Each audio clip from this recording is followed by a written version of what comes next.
Om Namah Shri Yatirajaya Vivekananda Suraye Satchit Sukha Sarupaya Swami Tapaharini.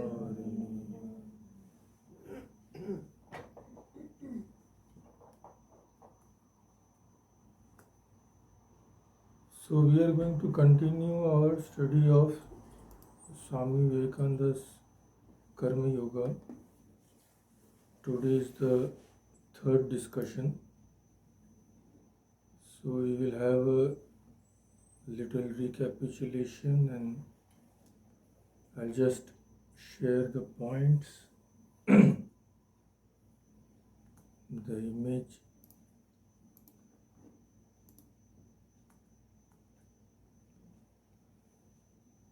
So we have already discussed some of things. We'll just recapitulate a little. The points are before you and some topics we will discuss today. So what is duty? What can be the definition of duty? What is the important factor regarding performance of duties?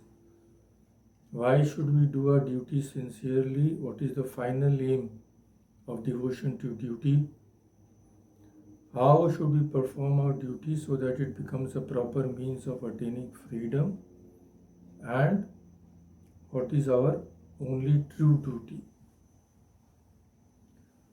So we will just recapitulate a little, like Swami Vivekananda, what did he say when certain things happen before us, when we are faced with circumstances, then we have an impulse to react in a certain way.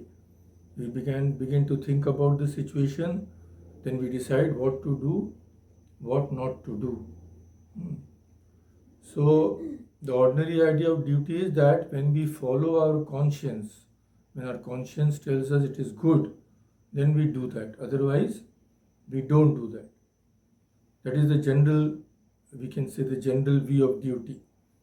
But again, to give an objective view of duty is impossible, because generally, suppose just for an example, if someone kills a person, it is called a sin. But if the same person kills soldiers in a battlefield of the opposing army, he is called a hero. So there can be no objective definition, but there can be a subjective definition. What is that?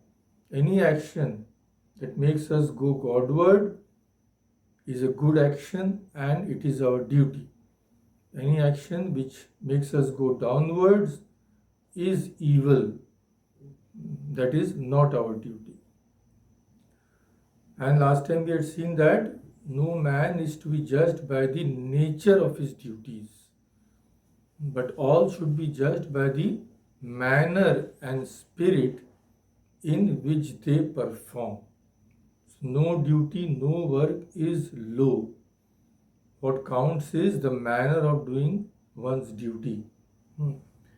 Even very good works can be done for a special selfish purpose. Someone may build a big hospital, someone may build a big charitable dispensary or something like that, but his motive may be just name and fame, that people should recognize him, they should sing his praises.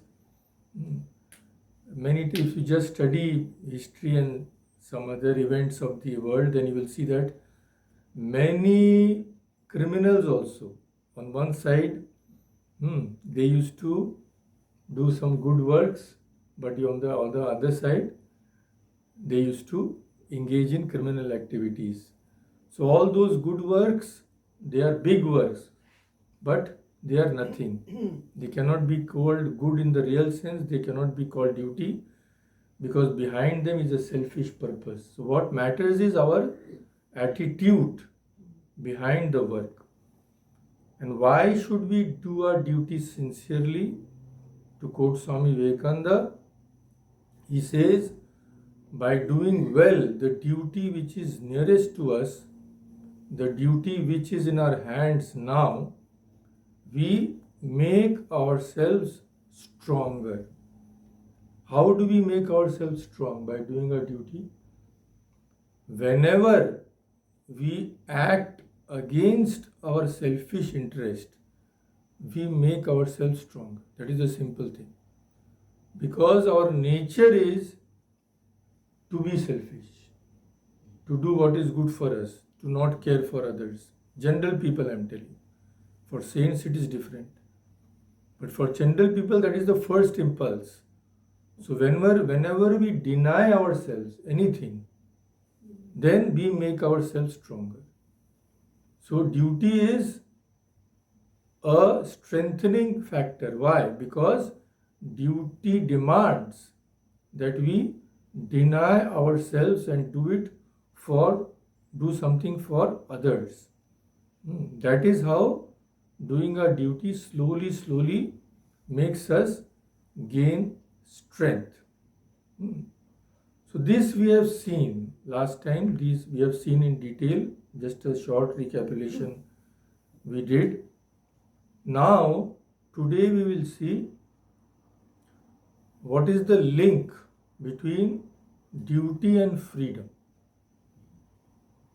So duty is all right. We are all trying to do our duties. We have been taught to do certain things. Our life is being spent in doing good things more or less. But what does it lead to? If we don't have a clear idea of that, then our duties can never be done in the proper spirit. Somewhere or the other, attachment is bound to creep in. And sometimes attachment is also misinterpreted as duty. We will see that later. That is why we should have a clear idea. Duty is all right. But where does it end? Duty must lead to something. Is it that life after life will be born and life after life will be doing the same thing? From birth to death, same rules what we are following now, same routine. No, that's not it. Because duty is not an end in itself. There is not an eternal round of duties which will go birth after birth after birth. Duty is just a means, proper performance of duty is just a means of achieving something. Achieving what? Achieving the final goal of life. Mind you, we are not studying karma. We are studying karma yoga. All the yogas have only one aim. Yoga means to join. So all the yogas, Jnana Yoga, Bhakti Yoga, Raja Yoga, Karma Yoga, all have only one aim, that is to join us to God. So Karma Yoga also has this one aim. If it does not do this, then it is not yoga. It may be karma, but it is not karma yoga. So what does faithful discharge of our duties lead to? The thing is, if we discharge our duties faithfully for a long time, then we find that even this idea of duty will undergo change. A man is raised, he does a job, he marries, he has a family, he discharges his duty sincerely.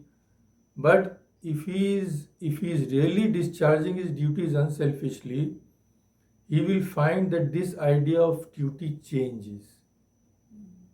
He will find that no, this is not enough. There is something higher. So he will see that the duty, if properly performed, should lead us to work without any idea of duty. Because when work is done with a sense of duty, that is also a kind of burden. So, in itself, it is nothing. But if properly performed, it will lead us to work as a free human being. When even the idea of duty will not be there behind our work. We'll see that. So that then work will become worship. Work will be done for its own sake, not because it is our duty. That is the aim. That is our final aim. So, how should we do our duty so that we can go beyond duty? That is the aim. That is the final goal. So, what happens when we do our duty, as we have seen? We deny ourselves the lower things so that we can get the higher ideal. Our energy is limited. In this world, nothing is infinite. We work through the day. After a certain time, we feel that no, we cannot work. We have to rest. Because our mental and physical energies are limited. So those energies, either we can spend for a lower thing or divert them for a higher aim. Energy will be spent. If we go to a club, we have parties or enjoy some restaurant, energy we are spending. But it depends upon us whether to spend our energies in that way or spend our energies in a higher way. By studying something good, increasing our knowledge, doing spiritual practice, that depends upon us. So what does performance of duty do? It prevents us from spending our energy on a lower plane of existence. That means it is a continuous denial of our lower desires. This means that performance of duty, if done properly, will lead to unselfish action. And because most of us are doing our duty properly, the whole society is still standing. If everybody becomes unselfish, within a few days there will be a. If everybody becomes selfish, then within a few days, the whole structure of society will come down. So duty leads us to a cultivation of a noble nature, a good nature, a strong character. And that is why by doing our duty properly, finally we get rid of the idea of duty also. That is the aim. Then and then only we feel that actually God is the only doer. We are but instruments in His hand. Then we feel that the body is just a temple. The deity inside this temple is God. So now, whatever goes out of our body, we feel I am doing this. I thought so and so, I did this and this. But actually, we will then feel that all the energy which is coming out of the body, all the activities are coming from God only. This I is just an illusion. So this kind of performance of duty is morality. This thing has been illustrated, this principle has been illustrated in our scriptures through various stories so that we can understand better. So we will see a story which Swami Vivekananda has quoted in his Karma Yoga. He has quoted in a very brief way, but we will see it in detail.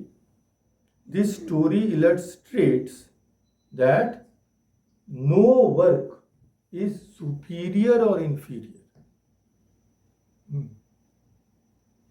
even the lowest kind of work, what we call low work, can lead to the highest achievement. So it is a wonderful story which is there in the Mahabharata. In the Vanaparv of Mahabharata, this story is there. So it begins by telling that there was a young monk, a young sannyasi by the name Kaushik. So he went to a forest. There he meditated, worshipped, and practiced yoga for a long time. So he came to possess some spiritual power.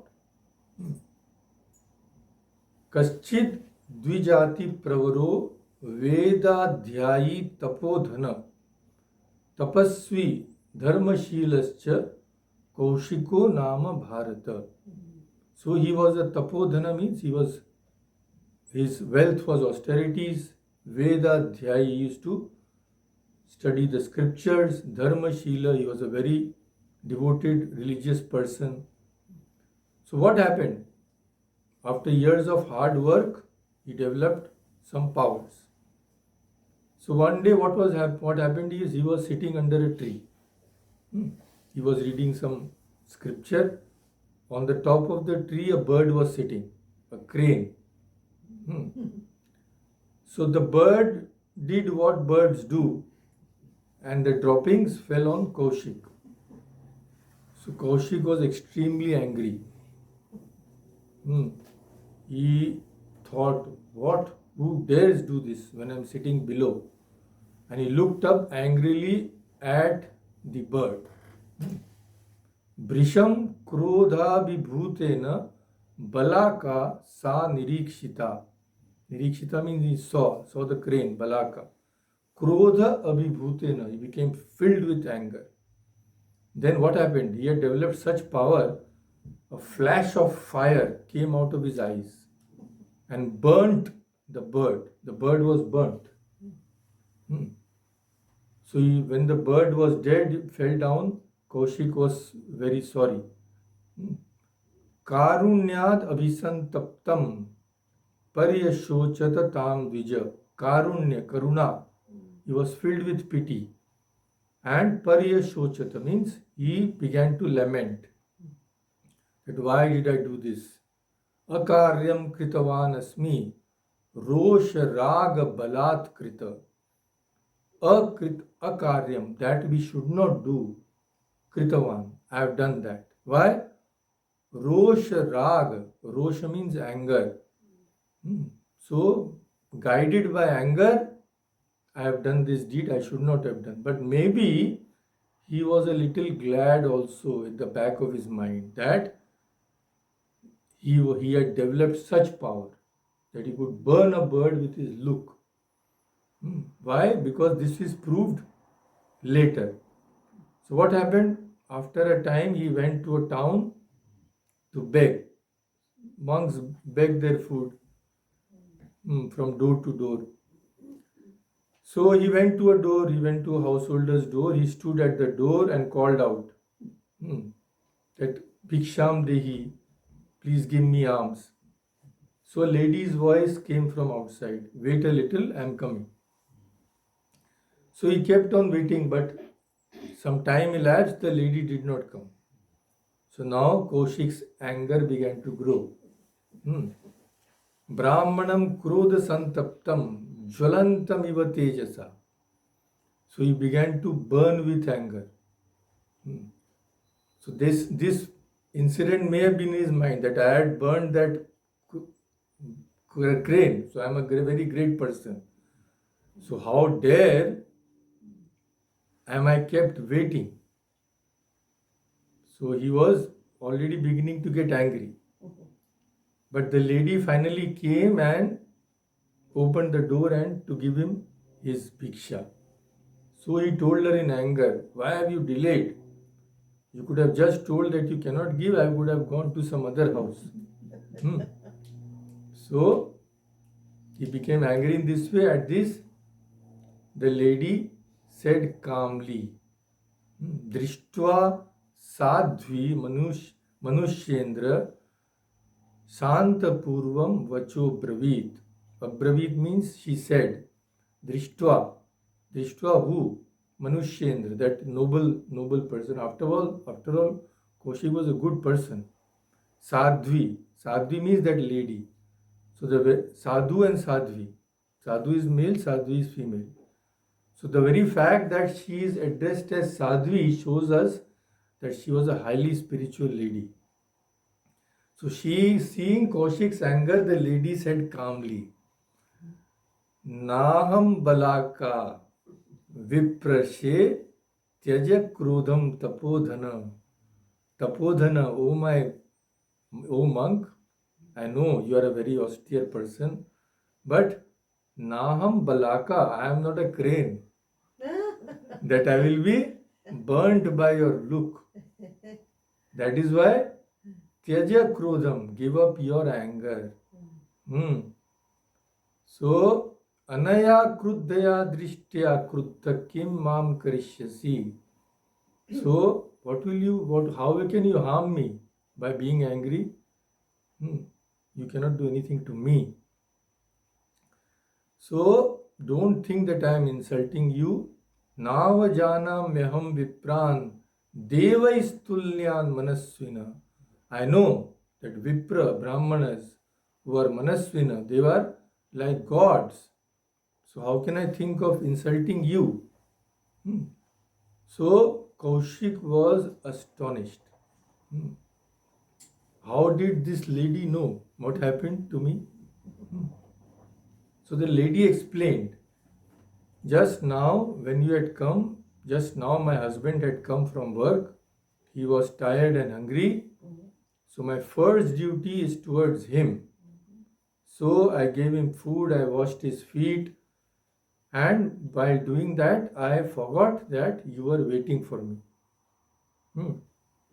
So just see, my boy, I am a common woman. All my life, I have struggled to do my duty.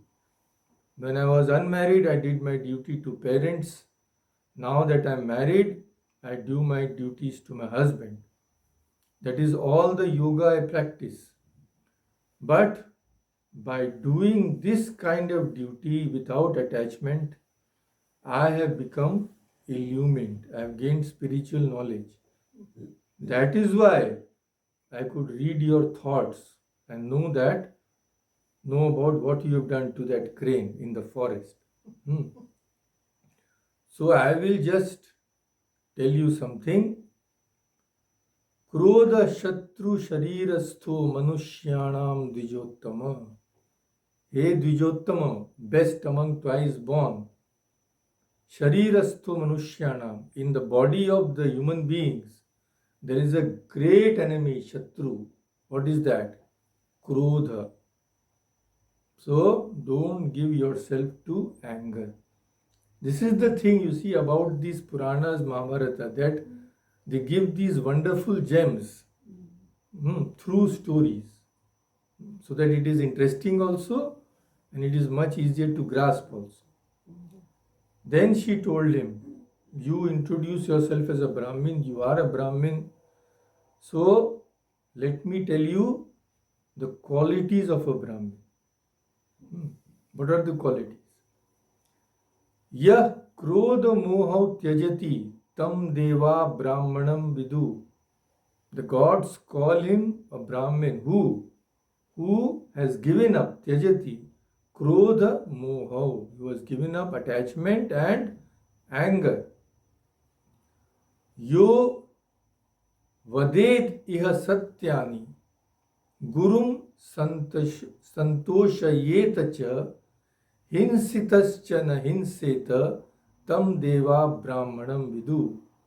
Yo vadet, vadet means tell.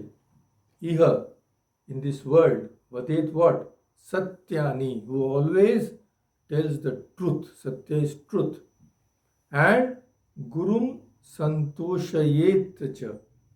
He pleases his guru by serving him.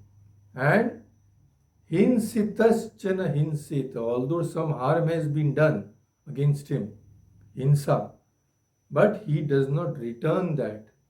Hmm. He returns it with a good deed. Tam deva brahmanam vidu. That person gods call a Brahmin.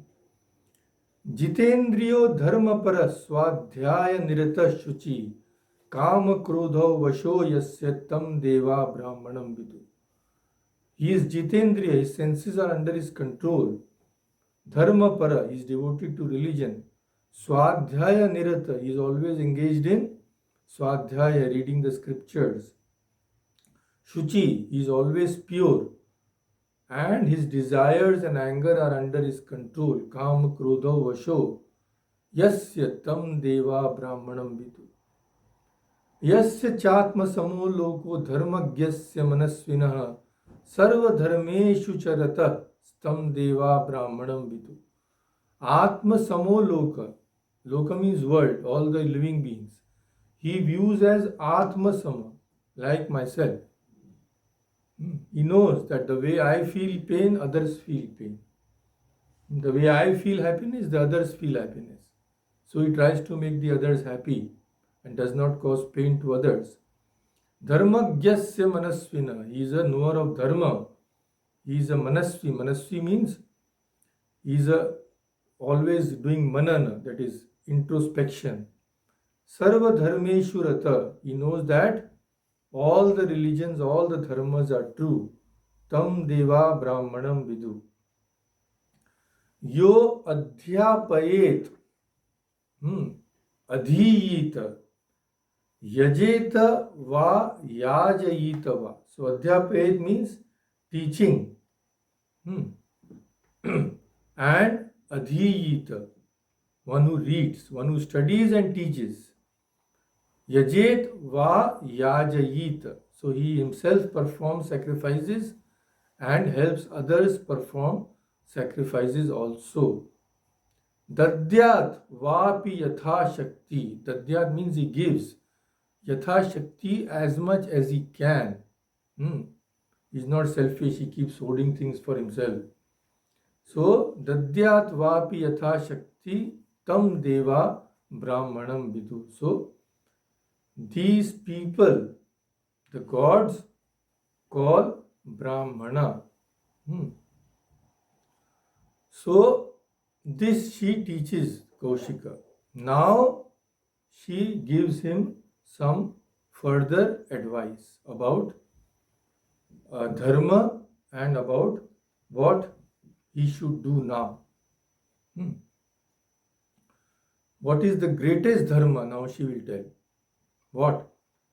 Satyarjave dharmam ahu. Satya is truth.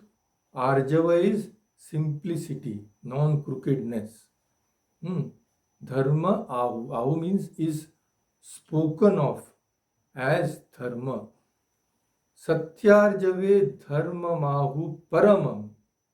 Dharma vido jana. By those who know dharma, dharma vido, they say that the param dharma, the highest dharma, is holding to the truth under all circumstances and being absolutely straightforward in all our dealings. Durgeya shashvato dharma sacha satya pratishtitaha. This dharma, the Sanatana dharma, Shashvata dharma, eternal religion, is durgeya. It is not easy to understand. But this much is true that it is satya pratishtita. It is established in satya. And what is the proof of dharma? From what can we know about dharma? Shruti pramano dharma syat. Shruti means Vedas, scriptures. That is the pramana, that is the source of dharma. Iti vriddhanushasanam. The vriddha means those who are knowledgeable persons, elderly persons. They say that how can you know about dharma? From the scriptures. So then she says that, Kaushik, see, the nature of religion is very subtle. Bahudha drishyate dharma sukshma eva dvijottama. Bhavanapi cha dharmagya Swadhyaya Nirata Shuchi. It is true that dharma, the nature of dharma is very difficult to understand, subtle. But Bhavan, your good self, is a dharmagya, is a knower of dharma, I know. Because you are always engaged in swadhyaya, reading of scriptures, studying of scriptures, and tapasya, austerities, all these things you do. But, my friend, by your activities till now, what little I know, न tu tatvena bhagavan dharmam vetsi iti me mati. My mati means my intelligence tell me that na tu bhagavan tatvena dharmam vetsi means real marma, that is real essence of dharma, maybe you don't know completely. That is the thing. So what you should do now? She tells him, Dharma vyadham tatah prichha gatva tu mithilam puri. Go to Mithila. Learn about the dharma, what you don't know. You already know much, but some things you have to learn. Learn about those things by whom? Dharma vyadha. Vyadha means butcher. So apparently, butcher is being a butcher, especially in India, is considered a very low type of work. So in this way, she tells him that no work is low or high. Although you are a Brahmin, you are a person of high caste, you have done so much tapasya, but still, this butcher can teach you something which you don't. So go to him. What are the specialities of this butcher? What is his character? What does he do? She tells him, Mata Pitribhyam Shushrusha Satyavadi Jitendriya. He is a Jitendriya, he is a great soul, all his organs are under control. Satyavadi, he does not deviate from truth. And Mata Pitribhyam Shushrusha, he is always devoted to service of his parents. Mithilayam vaset vyadha sate dharman pravakshati. Pravakshati will tell you about dharma. He lives in Mithila. Tatra gachhasva bhadram te yatha kamam dvijottama. So if you want, then please gachhasva, go to Mithila and learn about the eternal dharma, which is very difficult to know. So the monk thought, I have to go to that town and learn from this butcher. Then, but he had seen so much. He had seen the great power of this lady. So he now became more open to suggestion. So he went. Then Swami Vivekananda describes this wonderfully. I will quote him. So when he came near the town, he found a market, and there he saw at a distance a big fat vyadha, big fat butcher, cutting meat with big knives, talking and bargaining with different people. So the young man said, that Kaushik said to himself, Lord, help me. Is this the man from whom I am going to learn? So in the meantime, he went near. So immediately the butcher looked up and said, Oh Swami, did that lady send you here? Just by looking, he could tell. Take a seat. Please wait until I finish. So Kaushik sat down. He thought, God knows what he will tell me. So he took his seat. The man went on with his work, and after he had finished, he winded up his shop, took the money which he had earned, and told Kaushik, Come sir, come to my home. So when he reached home, the Vyadha told Kaushik to sit. He said, wait here, and went into his house. There He watched his old father and mother, fed them, cared for them, did all he could do to please them. Then he came to Kaushik and said, "Now, sir, you have come here to see me. What can I do for you?" So then follows a long conversation, wonderful conversation that is called the Vyad Gita. That is a part of Mahabharata. It contains one of the highest flights of Vedanta. Many things it tells us.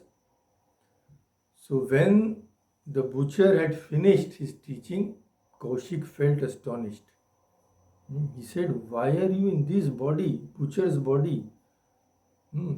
Why are you with such tremendous spiritual knowledge? Why are you doing this ugly work, cutting meat whole day?" So the Vyadha replied, "My son, no duty is ugly, no duty is impure. My birth placed me in these circumstances and environment. In my boyhood, I learned the trade. I am unattached and try to do my duty well. I try to do my duty as a householder. I try to do all I can do to make my parents happy. I did not become a monk. I did not go out of the world in a forest. Nevertheless, all that you have heard and seen has come to me through the unattached performance of duty which belongs to my possession." So this is how proper performance of duties, unattached performance, can lead one to an illumined state. But the thing is, to gain this unattachment is not a joke. Yeah, that is the, what you say, the fine print here. So there one person had asked Swami Brahmananda, Raja Maharaj, householder. So, yeah, sir, how should we live in the world? We should live in a selfless way, nishkam way, is it not? So Raja Maharaj said, "See, that is a state far, far beyond. Far beyond. A lot of things you have to be done before you can even think of being completely unattached. Only by unattached performance will this state be reached. But unattached performance is practically impossible for most of us unless we purify our minds by spiritual practices also. So we should not fool ourselves into thinking that we go on doing what we do and we will reach the state of unattachment. It is not that easy. So it is true that unattached duty will lead to illumination, but reaching that unattached state is a life's work, maybe many lives. We should not fool ourselves on this point. So after this, Swami Vivekananda says that we go about our daily grind of duties. But many times we do our duty, but we do with a sense of a burden also. Although we may not want to do it, we still do. So Swami Vivekananda says, for most of us, duty is seldom sweet. It may be a kind of burden also. So how to make it sweet? This wheel of duty, this which is going on and on and on. So comparing duty to a wheel, he says that if love greases the wheels, if love is the lubricant behind that wheel, then it will run smoothly. Otherwise, it will be only friction. That is the thing. So, duty is sweet only through love. And he says, love shines in freedom alone. A bound person can never work through love. Previously, there was slavery. In America, we know slaves used to be sold in the market. A person used to go and purchase a human being like some animal. So that slave used to go to that person and do whatever he was told. But did that slave find that duty pleasurable? Not at all. Because he knew that he has no freedom. He has to do that. So, most of us are also doing our duty in the same way. We are working, although sometimes we don't want to work in, we don't really find joy in doing that. This has to be overcome. That is the aim of Karma Yoga.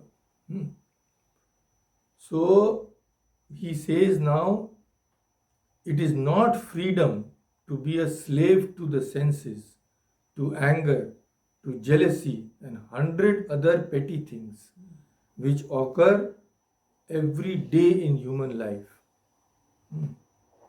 If we really had climbed such a high state, then we will be practically beyond all those things. Anger, jealousy, sense pleasure, etc. But we know that we are not. So this means that we are not working out of freedom. We are working because we are bound to work. We cannot do otherwise. So how to change that? How to do our duty in a proper way? So regarding this, Swami Vivekananda tells of his own experience. He had gone to a very great saint. His name was Pavhari Baba. So about him he says, there is a sage in India, a great yogi, one of the most wonderful men I have ever seen in my life. He is a peculiar man. He will not teach anyone. If you ask him a question, he will not answer. It is too much for him to take up the position of a teacher. But if you ask something and wait for some days, in the course of conversation, he will bring up the subject and throw a wonderful light on it. So what is the secret of work? How to work through freedom? He told Swami Vivekananda, and Swami Vivekananda tells us. He says, he told me once the secret of work. What is that? Let the end and means be joined into one. So how do we do work?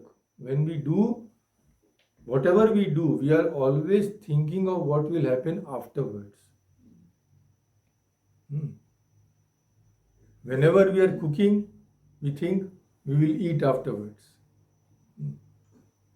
So whenever we are doing business, we think of earning money afterwards. So we are not actually performing duty for duty's sake.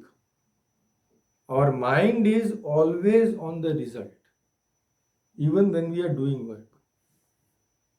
That kind of work cannot lead to freedom. So how should you work? The end and means should be joined. Means what? When you are doing any work, do not think of anything beyond. Do not think of what you will get from that work later, either today or tomorrow or after 1 year. Students are studying, so right from the beginning they start off what job I will get, how much money it will give me, what will I say in an interview. So because of that, they cannot concentrate on their studies. They are thinking too much about the future, about the result. So he says, don't think of anything beyond. Do it as worship, as the highest worship, and devote your whole life to it for the time being. Of course, this is the aim, but this is a very very high stage. If we can do that, we have reached the goal. So, in the story, Swami Vivekananda says what he had related. In the story, Mahabharata, the Vyadha, the butcher, and the woman did their duty with cheerfulness. It was not a burden to serve their parents, to serve their husband. They did their duty with cheerfulness and wholeheartedness. And the result was that they became illumined. So we bring up our children and we have some expectation. Our children will think in this way, our children will think in that way. We will guide their lives. We will decide when they will marry, where they will go, what job will they do, all this is slavery. This is not duty. We are attached and we expect some return. So this will lead to misery.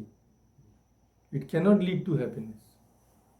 It is a grind, continuous grind, suffering, suffering, suffering. Because it is all selfish work. It is done with attachment.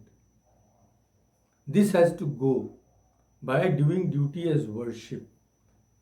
So in order to do duty as worship, there has to be a lot of spiritual practices behind it. So Swami Vivekananda says every duty is holy and devotion to duty is the highest form of the worship of God.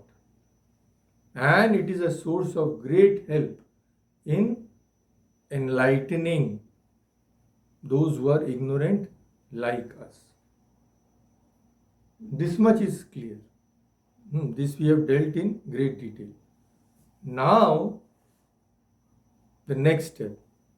Now I will quote Swami Vivekananda again, but apparently he is saying something completely contradictory. What? I'll quote him. He says, till now he has been singing praises of duty, how it helps us, etc. Now what he says, this tyrannical idea of duty is a terrible poison and is destroying the world. All relatives and friends are but old dry wells. Well, it contains water, but a dry well is an underground structure that disposes of unwanted water. It does not hold water. There are some pores made so that unwanted water can be discharged. So it contains nothing, it is all empty. So he says all friends are relatives and relatives are but dry wells. We fall into that well, means we fall into attachment of our friends and relatives and get dreams of duty of which there is no end. It is like a banyan tree that spreads on and on. There is no end. So see, he is saying something completely apparently which is contradictory. Why? What is the meaning of this? This duty has no end, he says. You are doing your duty with children. Then when they become old, when they go to work, you will be looking after your grandchildren. Then maybe you are looking after your great-grandchildren. So where is the end to this duty? Is this really commendable? So what kind of duties? Now we know that Swami Vivekananda cannot ever contradict himself. So this must have some meaning. So this tyrannical idea of duty, he says. So what kind of duty is tyrannical? What passes off as duty in this world? Which is thought to be duty, but which is not our duty. That is tyrannical. And unfortunately, most of us are in the same boat. We are also doing things which we pass off as duty, but which are not a duty. So Swami Vivekananda says this peculiar sense of duty that we think is a cause of great misery. duty becomes a disease with us. It drags us ever forward. It catches hold of us and makes our whole life miserable. It is the bane of human life. This duty, this idea of duty, is the midday summer sun which scorches the innermost soul of mankind. And he describes now. This is a description of what we are doing, mind you. Look at those poor slaves to duty. Duty leaves them no time to say prayers, no time to bathe. Duty is ever on them. They go out and work. Duty is on them. They come home and think of work the next day. Duty is on them. It is a slave's life, at last dropping down in the street and dying in harness like an animal. This is duty as it is understood. This is what we understand by duty. Doing this kind of slave's work out of attachment. Looking after our friends, looking after our relatives, me and mine, that is our world. Attending birthday parties of our grandchildren, that is supposed to be a duty. All kinds of stupidity are duties because we make them so. We think it is so. So now he says how easy it is to interpret slavery as duty. The morbid attachment of flesh for flesh as duty. Men go out in the world and struggle and fight for money or any other thing to which they get attached. Ask them, why do you do this? They will say, it is my duty. This is an absurd greed for gold and gain, and they try to cover it with a few flowers.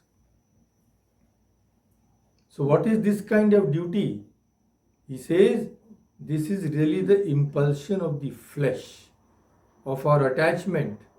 And when the attachment has become established, we call it duty. Attachment has become so engraven, like a rock, mark on a rock, we call it duty. For instance, in countries where there is no marriage, there is no duty between husband and wife. When marriage comes, husband and wife live together on account of attachment. And that kind of living together becomes settled after generations. It goes on and on. When it becomes settled, it becomes a custom, we call it duty. Parents think that, especially in India, parents think once they have a girl, immediately they start thinking about a marriage. And they think that once they marry her, their duty is done. This has become so ingrained through generation and generation that this kind of thing has been called a duty. Who has told that this is a duty? Who has told that marrying our sons and daughters is a duty? So he says, is this sort of thinking is a chronic disease. When it is acute, we call it disease. When it has become chronic, we call it nature. It has become our nature because it is chronic. And problem is the world we are living in. We have only this kind of examples before us. That is the problem. Our friend circle, so-called friends and all that, our parties, the people whom we mix with, they are all doing the same thing. How many cars you have, how much money you have, what kind of dress you are wearing, how are you looking. This is the nonsense with which we spend our whole life. And we call it duty. But Swami Vivekananda says it is not duty. If you think by doing all this you can reach illumination, forget about it. Far away. So he says this is all selfish work done through attachment. And you are working like a slave. You are not working out of freedom. You are not getting joy in what you are doing. You are not getting bliss. You are doing out of attachment. Sometimes you are forced to do that. So, this is the tyrannical idea of duty. It is scorching us. It is burning us. But we cover it up with a few flowers. And say some sacred text, throw flowers, etc. Any act can become holy. Go and marry 10 times, 5 times, and priest will say something and it becomes holy. Is it so easy? It's all nonsense. So the whole gist, now he says the whole gist is that we should work like a master and not as a slave. He says work incessantly means without any break, but do not do slave's work. Do you not see how everybody works? He says. I'm quoting him only. Everybody means people like us. If you tell anybody, please sit quietly just 5-10 minutes, that is extremely difficult. He will either start shaking his legs or seeing here and there. So he says, do you not see how everybody works? Nobody can be altogether at rest. 99% of humankind work like slaves. And the result is what? Result is misery. It is all selfish work. So, work through freedom. Work through love. This love is very difficult to understand. When we keep on thinking that our children will do according to our taste, when she will think like us, he will think like us, he will marry when I say so, he will marry to whom I say. So all this is attachment and it will lead to misery. So we say that we love our children. We don't even know what is love. He says, I quote him, the word love is very difficult to understand. Love never comes until there is freedom. There is no true love possible in the slave.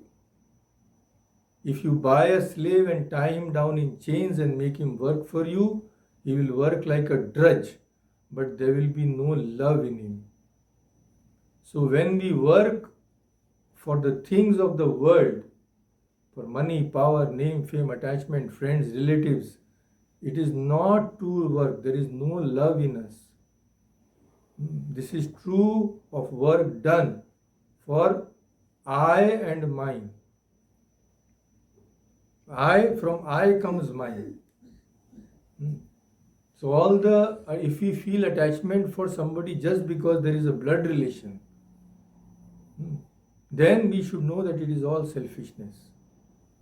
Because our self-love is being manifested in that person. That is the problem. So that kind of work, which is done in that attitude, with the attitude of me, I and mine, is slave's work. And a slave's work cannot bring happiness. That is the thing. If we really do unattached work, it can never lead to any negative feeling. We can never be sad after that. It will always lead to bliss. So, what is the only true duty? This is not our duty, what we are doing. The way we are doing. Our only true duty, I quote again Swami Vivekananda, the only true duty is to be unattached and work as free beings, to give up all work unto God. All our duties are His. He is the doer. Blessed we are that we have come to this world. We serve our time. If we do anything properly, we don't get the fruits because we don't want the fruits. If we don't do it well, that also the fruits won't come to us. So we are free. So he says, be at rest, be free, and work. Take things as they come. Lie still. Just be the witness. Take things as they come. Don't demand things should happen to your wishes. So give up everything from your mind. Give up all attachments and work. Then it will be true performance of unselfish duty, unselfish work.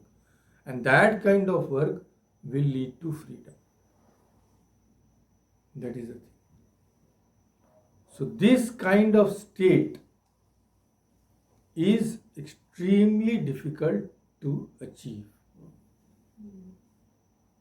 Our performance of duties is just to gain the state which is beyond all duties. But now our attitude is completely different. We cannot even have an idea of this conception of freedom. We are taking so much delight in this slavery, in I and mine. So this has to change. So work is to be yoga should have only one aim, to attain freedom. So we have to start from where we are. Again, I quote Swami Vivekananda. He says, we have to begin from the beginning, to take up the works as they come to us, and slowly make ourselves more unselfish every day. We must do work and try to find out the motive power that prompts us. And almost without exception, in the beginning, we will find our motives are always selfish. But gradually this selfishness will melt away by persistence, till at last will come the time when we shall be able to do really unselfish work.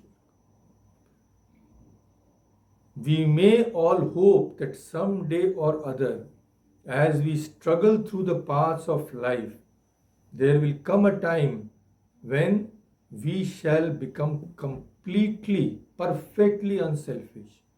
And the moment we attain to that, all our powers will be concentrated, and the knowledge which is ours will be manifest.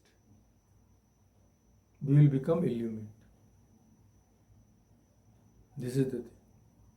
So just in the end, I just want to give a state of that of person.